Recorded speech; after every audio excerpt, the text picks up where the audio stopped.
GS salvation ministries వారి తరపున ప్రభు పేరిట వందనాలు. అంశం ఏంటంటే, మానవుల అవయములను దేవుని చేతిలో ఉన్నాయా అనేటువంటి అంశాన్ని బ్రదర్ అనకొన్న గారు అందిస్తారు. ప్రేమ కలిగిన తండ్రి, దయగల మా నాయన, నీ స్తుతులు స్తోత్రాలు చెల్లిస్తున్నాం ప్రభువా. ఇంతవరకు మమ్మల్ని ప్రేమించి దీవించి మాకు జీవమును ఆయుష్ను పొడిగించిన విధానాన్ని బట్టి నీకు కృతజ్ఞతాస్తుతులు చెల్లిస్తున్నాం ప్రభువా. మరి నాయన, వాక్య భాగంలోకి వెలుచుండగా వింటున్నటువంటి ప్రతి ఒక్కరికి వారి యొక్క మనసులో నీ మాటలను ఉంచుకొని మరి తండ్రి వాటిని ఆలోచింపజేసే విధంగా వారి మనస్సును మీరు ప్రేరేపించమని ప్రార్థిస్తూ ఉంటున్నాం. బోధించుతున్నటువంటి నాకు సమయోచితమైనటువంటి జ్ఞానాన్ని అనుగ్రహించమని క్రీస్తు నామమున అడిగి వేడుకొనుచున్నాము తండ్రి, ఆమేన్. ప్రియమైన దేవుని సంగమా, ఈనాడు ఉన్నటువంటి సమాజంలో మరి దేవుని పనిలో ఉండాలి అంటే మనం చేస్తున్నటువంటి ప్రతి పని దేవుని కోసమే ఉండాలి, దేవునిలో బ్రతకాలి, దేవుని గూర్చిన మాటలనే మనం వినాలి, ఆ మాటల ప్రకారమే మనం ప్రవర్తించాలి. అంటే మానవుని మనస్సు మరి ఎందుకు దేవుని మీద ఆసక్తి లేకుండా లోకం మీదకి వెళ్ళిపోతూ ఉంది. నేడున్నటువంటి సమాజంలో మనం చాలా వరకు చూసినట్లయితే చాలా ఎక్కువ మందిని లోకానుసారమైన స్థితిలో మనం చూడగలుగుతాం. మరి ఎందుకంటే దేవుడు నీకు ఇచ్చినటువంటి ఈ అవయవాలన్నిటినీ కూడా దేనికోసం ఉపయోగిస్తున్నావు? దేవుడిచ్చినటువంటి అవయవాలన్నిటినీ కూడా దేనికోసం నీవు ఉపయోగిస్తున్నావు అంటే లోకానుసారంగా నువ్వు ఉపయోగిస్తున్నావు. అందుకే నీ జీవితాన్ని మొత్తం ఎవరి చేతిలో ఉంచుకున్నారు? దేవుని చేతిలో. మరి నీ చేతికి ఎందుకు ఇవ్వలేదు అంటే నీ ఆలోచనలు అమోఘం, చాలా గొప్పవి. అందుకే దేవుడు నీకు అధికారం ఇవ్వలే, దేవుడు నీకు అధికారాన్ని ఇవ్వలే అవయవముల మీద. ఈనాడు ఉన్నటువంటి మనిషిని మనం పరిశీలన చేస్తే ఎంతోమంది చూడండి, పొరపాటున హార్ట్ అటాక్ వచ్చిందనుకోండి, చనిపోతే మళ్ళీ దేవుని దగ్గరికి వెళ్ళిపోతాడు అనుకుంటున్నారా మనిషి? త్వరగా ఏం చేయాలి? హాస్పిటల్కి తీసుకెళ్ళాలి. అది ఎంత డబ్బు ఖర్చు అయినా పర్వాలేదు, పెరాలసిస్ వచ్చిందనుకోండి, ఎంత డబ్బు అయినా పర్వాలేదు, తొందరగా ఏం చేయాలి? హాస్పిటల్కి తీసుకెళ్ళి బ్రతికించాలి. డెంగ్యూ జ్వరం వచ్చిందనుకోండి, త్వరగా ఏం ట్రీట్మెంట్ కావాలో, ఎక్కడ మంచి హాస్పిటల్ ఉంటుందో అక్కడికి తీసుకెళ్ళి బాగుపరచాలి.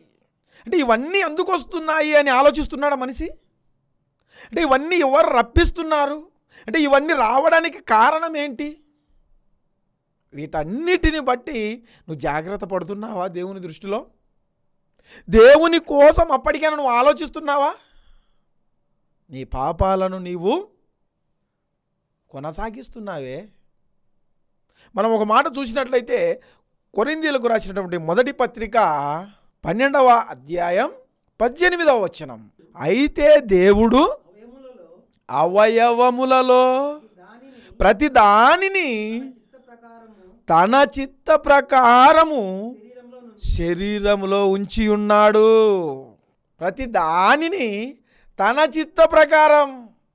పొరపాటున గుండె నీ ఆధీనంలో పెట్టాడు అనుకో, నువ్వు బ్రతికేది 60-70 సంవత్సరాలు కాదు, ఏ 200-300 సంవత్సరాలు బ్రతకాలనుకుంటావు నువ్వు. ఇప్పుడు చాలామంది చూడండి, ఎక్కడ చూసినా మరణం ఎలా వస్తుంది అంటే హార్ట్ అటాక్ అంటారు. చూడండి ఎలా చనిపోయాడంటే హార్ట్ అటాక్తో చనిపోయాడు.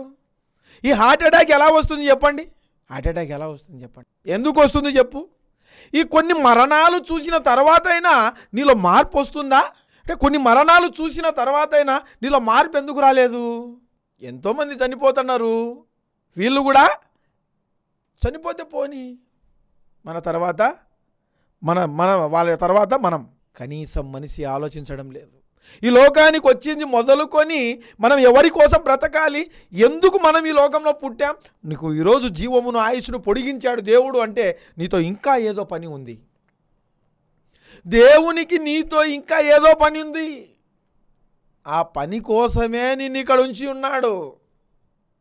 ఆ పని వదిలిపెట్టి లోకానుసారంగా తిరుగుతున్నావే, లోక సంబంధిగా బ్రతుకుతున్నావే, లోకానుసారమైన క్రియలలో పాల్గొంటున్నావే. లోక సంబంధమైనవి నీకు ఇంపార్టెంటు, లోక సంబంధమైనవి. అందుకే మనుషులను అందరినీ చూసి దేవునికి బాధ కలిగింది. అయ్యో, వీరి చేతిలో నేను అవయవములను పెడితే వీరు నా మాట ఏమి వింటారు చెప్పండి. ఇప్పుడు బ్రతికే 60-70 సంవత్సరాల వయస్సు. ఈ వయసులోనే నువ్వు మాట వినడం లేదు, ఇంకా మరణం ఉంది అని తెలుసు. కానీ నువ్వు అది మరిచిపోయి బ్రతుకుతున్నావు కదా. మరణాన్ని రప్పించినప్పుడైనా నీకు తెలివి ఉండాలి, తెలిసి ఉండాలి నీకు. ఎందుకు జరుగుతుంది ఇలాగా, ఎందుకు జరుగుతుంది ఇలాగా?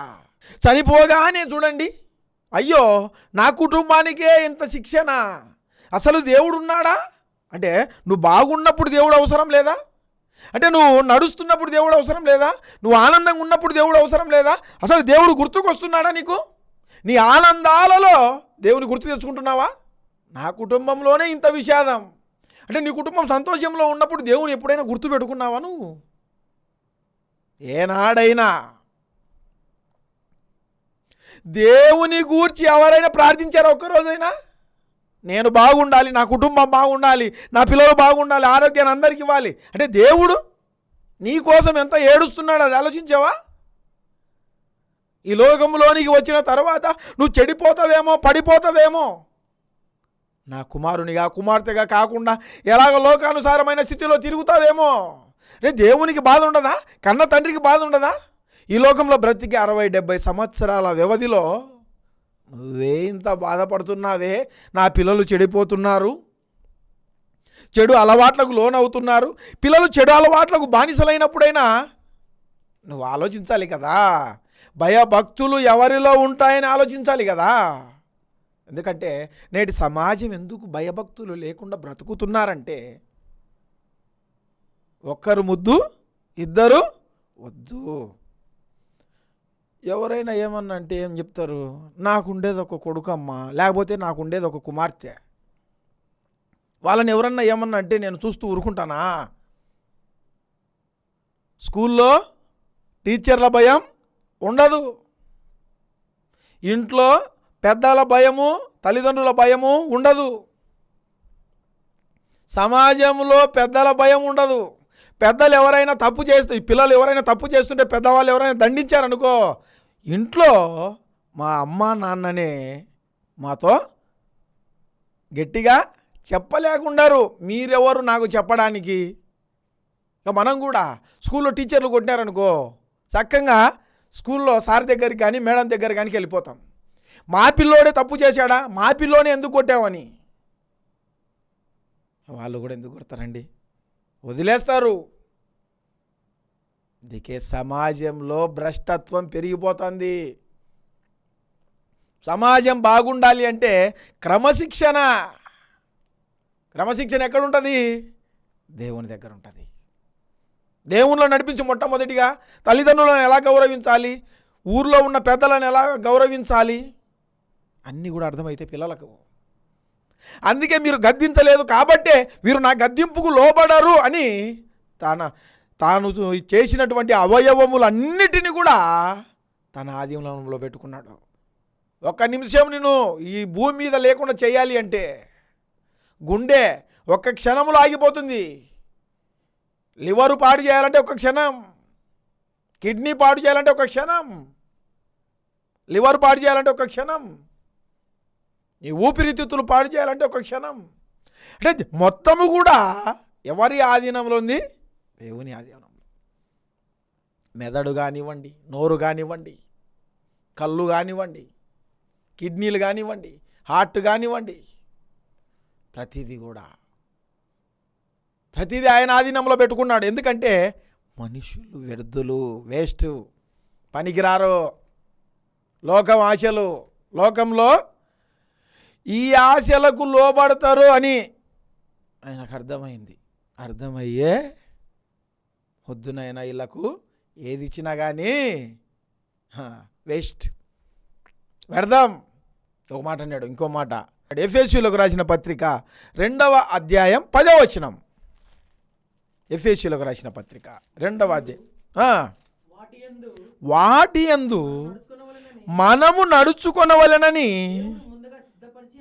దేవుడు ముందుగా సిద్ధపరిచిన సత్క్రియలు చేయుటకై మనము క్రీస్తు యేసునందు మనం ఎవరి చేత సృష్టించబడిన వారము? క్రీస్తు చేత. క్రీస్తు చేత సృష్టింపబడిన వారం మనం. ఏం చేయడానికి ఈ లోకంలో మనకు పంపించాడంటే సత్క్రియలు, మంచి పనులు. నీకు నోరిచ్చింది ఎందుకు?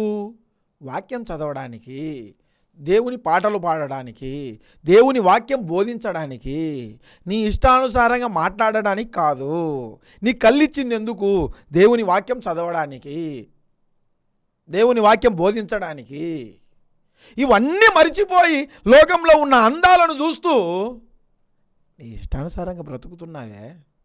నీ ఇష్టానుసారంగా అంటే దేవుడు చూస్తూ ఊరుకుంటాడా? చూడండి, దేవుడు ఈ లోకంలో నిన్ను ఉంచింది ఎందుకంటే ఒక సత్క్రియ, నువ్వు మంచి కార్యాలు చేయడానికే ఈ లోకంలో నిన్ను ఉంచినాడు. లేకపోతే మన పితరుల వలె మనము కూడా ఎప్పుడో కాలగర్భంలో కలిసిపోయేవారు.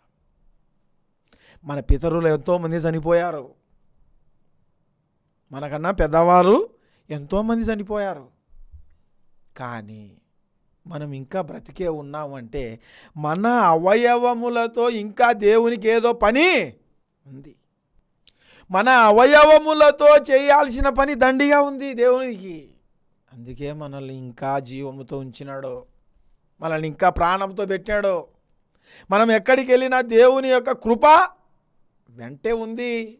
అందుకే లోకముతో సహవాసం చేయొద్దు, లోకంతో సహవాసం చేయకూడదు. దేవుడిచ్చినటువంటి అవయవములు దేవుని పనిలోనే పెట్టాలను. సత్క్రియలు చేయడానికి నిన్ను లోకానికి పంపించింది. సత్క్రియలు, మంచి క్రియలు చేయడానికి. నువ్వు మంచి పనులే చేయాలను. కొంతమంది అంటుంటారు, ఏమంటారంటే, నేను బాప్తిసం తీసుకున్నా కాబట్టి నిన్నేమనలే, నేను బాప్తిసం తీసుకున్నా కాబట్టి నిన్ను ఏమనలే, దేవునిలో ఉండా కాబట్టి, లేకుంటే నీ సంగతి చెప్పేవాడిని. ఏం చెప్పినాడు? నిన్ను వలె నీ పొరుగు వారిని ప్రేమించు. నేటి సమాజంలో ప్రేమిస్తున్నారా? క్రైస్తవులుగా ఉన్నవారైనా ఇప్పుడు ఎవరైనా వెళ్తుంటే వారిని ద్వేషిస్తూ ఉంటారు. వీడు ఇలాంటి వాడు, ఆమె అలాంటిది, వీడు చెడు కార్యాలు చేస్తాడు, ఆమె చెడు పనులు చేస్తుంది. వారు ఎలాగైనా చేయని, లెక్క చెప్పవలసింది మీకా దేవునికా? దేవునికి కదా. భూమి మీద తీర్పు తీర్చకుడి అన్నాడు. భూమి మీద తీర్పు తీర్చకుడి, అది మీ పని కాదు. అది తీర్పు తీర్చి ఆయన పైన ఉన్నాడు. ఏ అవయవమును ఉంచాలో, ఏ అవయవమును తీసేయాలో, ఏ ప్రాణాన్ని ఉంచాలో, ఏ ప్రాణాన్ని తీసేయాలో దేవుడు చూసుకుంటాడు. దేవుడు చూసుకుంటాడు. ఎవరిని ఎంతవరకు ఉంచాలో, ఎవరిని ఎప్పుడు భూమి మీద నుంచి తీసేయాలో. నువ్వు లోక సంబంధిగా బ్రతికావనుకో, చూస్తాడు టైం. ఒకసారి, 2 సార్లు, 3 సార్లు, ఎక్కువసార్లు చూడడు దేవుడు. ఎక్కువసార్లు దేవుడు చూడడు. ఇంకో చక్కటి మాట ఉంది, యోహాను సువార్తలో చక్కటి మాట ఉంది. యోహాను సువార్త 17వ అధ్యాయం, యోహాను సువార్త 17వ అధ్యాయం 17వ వచనం. సత్యమందు వారిని ప్రతిష్ఠ చేయుడి, నీ వాక్యమే అది. ఏం చెప్పాలి? నువ్వు సత్యాన్ని బోధించాలి. ఏమి సత్యం అని చెప్పాలా? వాక్యమే సత్యం, ఇదే నిజం. వాక్యాన్ని వాక్యానుసారంగానే బోధించు. ఎందుకు మారారో చూడు. నిజాన్ని నిర్భయంగా చెప్పు, నిజాన్ని భయం లేకుండా చెప్పును. ఎవరైనా నీ మాట వింటారు అంతే. నువ్వు ఎప్పుడు అబద్ధాలు చెప్తానే అనుకో, ఎప్పుడు చూసినా అబద్ధాలే చెబుతున్నావు అనుకో, తర్వాత నువ్వు నిజం చెప్పినా ఎవ్వరు వినరు, నమ్మరు నిన్ను. వాడు చెప్పేటన్నీ అబద్ధాలే.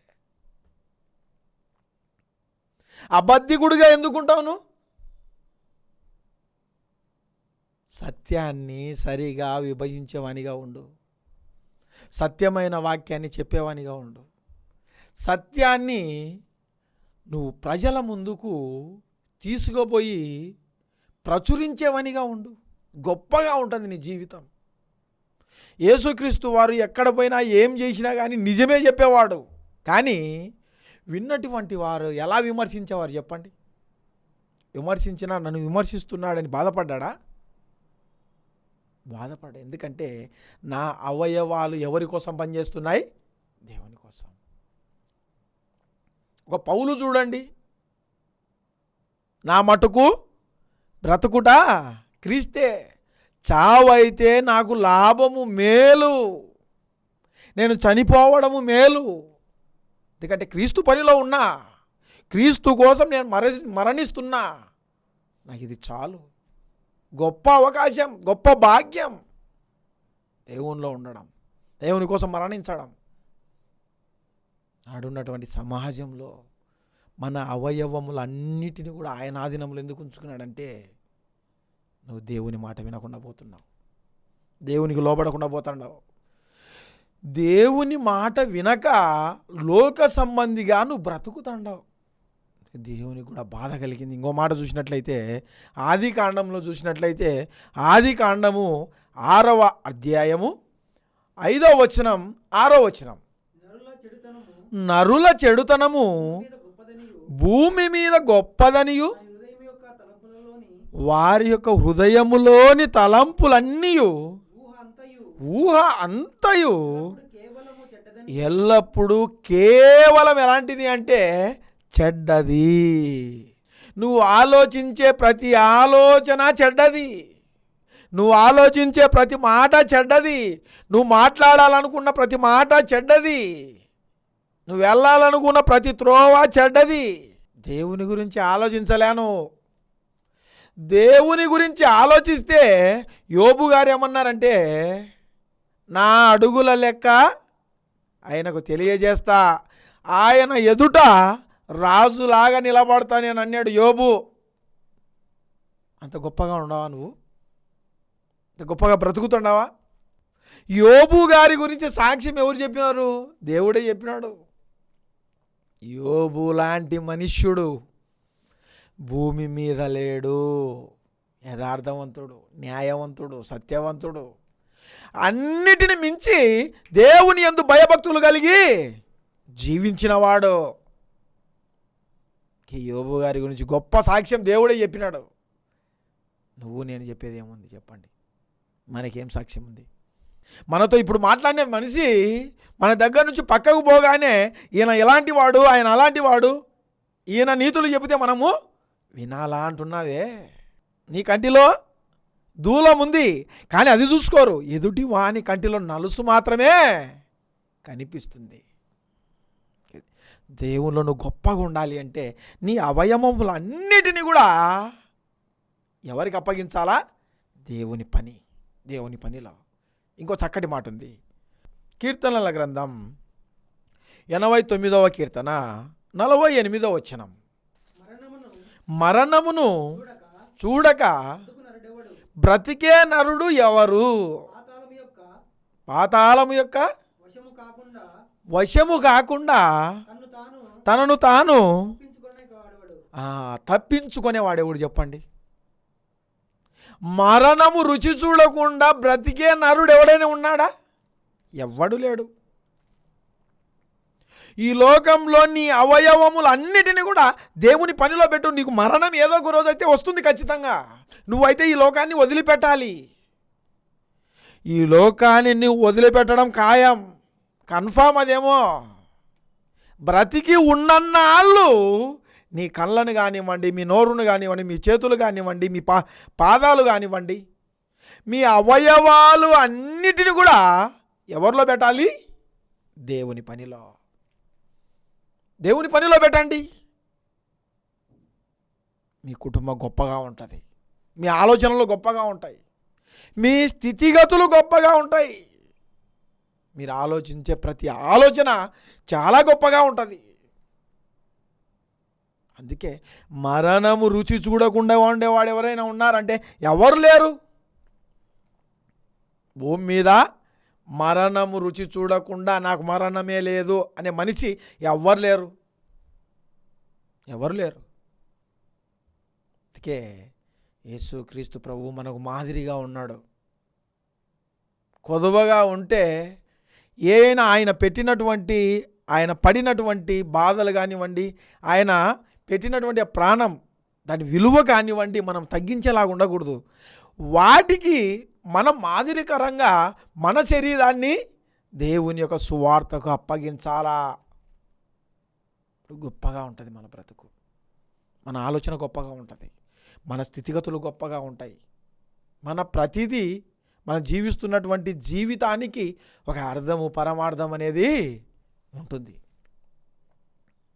మన జీవితాలు ఎందుకు గొప్పగా లేవంటే నరుని మనస్సులో ప్రతిదీ కూడా చెడుతనము, అసూయ, ద్వేషం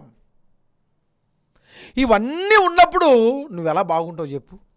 ఇవన్నీ ఉండకూడదంటే మొత్తము అపోస్తులు అంతా ఏం చేశారు, తమకున్నదంతా అమ్మి అందరూ సమానంగా పంచుకున్నారు డబ్బులు. నా దగ్గర ఇదిగో ఇదే ఉంది, ఇంతే ఉంది. నీ దగ్గర ఆస్తి ఉందనుకో దొంగలు దోచుకుంటారు. విలువైన బంగారు ఉందనుకో దొంగలు ఎత్తుకపోతారు, కొట్టేనా దోచుకొని పోతారు. దేవుని జ్ఞానం ఉంది అనుకో ఎవడు ఏం చేయలేడు, అంతే. దేవుని జ్ఞానం ఉంది అనుకో ఎవడు ఏమి చేయలేడు నిన్ను. పోనీ పొరపాటున ఈ లోకంలో నిన్ను ఎవరైనా ఏదైనా చేసినారనుకో దేవుని దగ్గర నిత్య జీవము సంపాదించుకుంటాం. ఇంకో చక్కటి మాట ఉంది యోబు గ్రంథంలో, ఒక చక్కటి మాట. యోబు గ్రంథం 21వ అధ్యాయం 13వ వచనం. వారు శ్రేయస్సు కలిగి తమ దినములు గడుపుదురు, ఒక్క క్షణములోనే పాతాళానికి దిగుతారు. ఇల్లు శ్రేయస్సుగా బ్రతుకుతారు అంటే గొప్పగా బ్రతుకుతారు, శ్రేయస్సు కలిగి బ్రతుకుతారు, గొప్పగా బ్రతుకుతారు. లోకంలో అన్ని భోగాలను అనుభవిస్తారు, కానీ ఒక్క క్షణంలోనే పాతాళానికి దిగిపోతారు. నిత్య జీవాన్ని సంపాదించుకోరు. క్రీస్తులో ఉంటేనే నిత్య జీవం, క్రీస్తులో ఉంటేనే నిత్య జీవం, క్రీస్తులో ఉంటేనే మోక్ష మార్గానికి నువ్వు వెళ్ళగలుగుతావు. దేవుని ఆజ్ఞలు నువ్వు నెరవేర్చగలిగితే ఈ భూమి మీద బ్రతికినన్నాళ్ళు నీ అవయవములతో దేవుని పని చేయాలా. ఇంకో మాట అన్నాడు యోబు గ్రంథంలోనే. యోబు గ్రంథంలో ఇంకో మాట ఏమన్నాడంటే 7వ అధ్యాయము 9వ వచనం 10వ వచనం. యోబు గ్రంథం 7వ అధ్యాయం 9వ వచనము 10వ వచనంలో చక్కని మాట. మేఘము విడిపోయి అదృశ్యమవునట్లు పాతాళానికి దిగిపోయినవాడు మరి ఎప్పుడు పాతాళానికి దిగిపోయినవాడు ఎప్పుడు రాడు. మీరు చూసినట్లయితే మరి చక్కటి ఉదాహరణ చూపించినాడు ఎగ్జాంపుల్గా యేసుక్రీస్తు ప్రభు. ధనవంతుని లాజర్ను చూడండి, ఎంత మంచి ఉదాహరణ చెప్పినాడు దేవుడు. ఉపమానము రీతిలో మనకు చూపించినాడు. ఇదిగో ఇది పరిస్థితి. ధనవంతుడు తాను ఉన్నటువంటి సుఖభోగాలను అనుభవించాడు. సంతోషంగా ఉదారంగు బట్టలు వేసుకొని సెంటు కొట్టుకొని కావాల్సినంత తాగడము, తినడము, ఎంజాయ్ చేయడము, కావాల్సిన ఆహారం, ఇష్టం వచ్చినట్టు ఉండడం.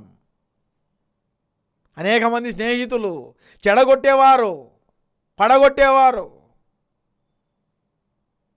చూడండి, అలాంటి ఆయన జీవితం ఏమైపోయింది? ఎక్కడున్నాడు? నిత్య నరకాగ్నిలో లేడా? నిత్య జీవాన్ని సంపాదించుకున్నాడా? నిత్య జీవానికి వెళ్ళాడా? యాతన పడుతుండా అన్నాడు. ఆ మాట చూసినట్లయితే లూకా సువార్త, లూకా గారు రాసిన సువార్త, ఒక చక్కటి మాట. లూకా గారు రాసిన సువార్త 16వ అధ్యాయం 19వ వచనం. ధనవంతుడు ఒకడుండెను, ఊదారంగు బట్టలు, సన్నపు నారపు వస్త్రములను ధరించుకొని బహుగా సుఖపడతాడు. ప్రతిరోజు బహుగా సుఖపడతాడు. రోజు సన్నపు నార బట్టలు, స్టైల్, ఫ్యాషన్, ఉదారంగు బట్టలు, సన్నపు నార వస్త్రాలు, త్రాగడానికి మంచి వైను, మందు, తినడానికి మంచి మంచి ఆహారం. అక్కడే 22వ వచనం చదువు నైనా. ఆ దరిద్రుడు చనిపోయి దేవదూతల చేత అబ్రహాము రొమ్మున కొనుపోబడెను. ధనవంతుడు కూడా చనిపోయి పాత పెట్టబడెను. అప్పుడు అతడు పాతాళములో బాధపడుచు కనులెత్తి దూరము నుండి చూచి అబ్రహామును అతని రొమ్మున ఆనుకొని ఉన్న లాజరును చూచి, తండ్రివైన అబ్రహామా, నా యందు కనికరపడి తన వేలి కొనను నీళ్లలో ముంచి నా నాలుకను చల్లార్చుటకు లాజర్ను పంపినాయన. చూడు, ఈ యాతన తట్టుకోలేకుండా, ఈ అగ్నితో నరకాన్ని నేను తట్టుకోలేకుండా ఉన్నా, బ్రతికినన్నాళ్ళు నేను సుఖంగా ఉన్నా, సంతోషంగా ఉన్నా, ఎంజాయ్గా ఉన్నా, ఏ రోజు ఏది కావాలో దాని అంతా నేను అనుభవించాను, కానీ నిత్య జీవాన్ని సంపాదించుకోలేకపోయాను. ఈ నిత్య నరకాగ్నిలో యాతన పడుతుండా. నీవిచ్చిన అవయవములను నేను వ్యర్థము చేసుకొని నా సుఖభోగాలకు నేను అర్పించుకున్నా. ఇప్పుడు యాతన పడుతుండా.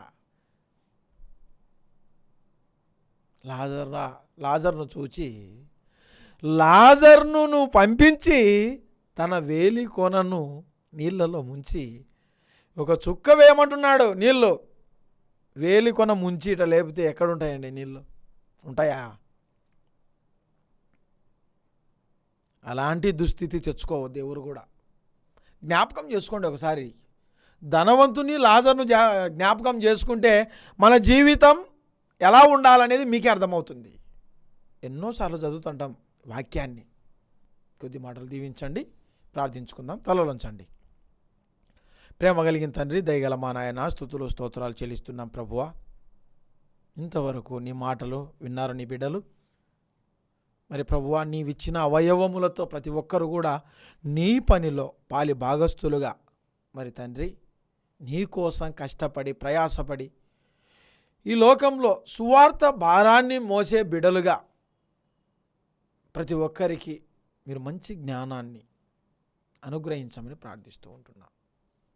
నీ చిత్తానుసారమైన కృపలో ప్రతి ఒక్కరిని మీరు నడిపించమని ప్రార్థిస్తూ ఉంటున్నాం ప్రభువా.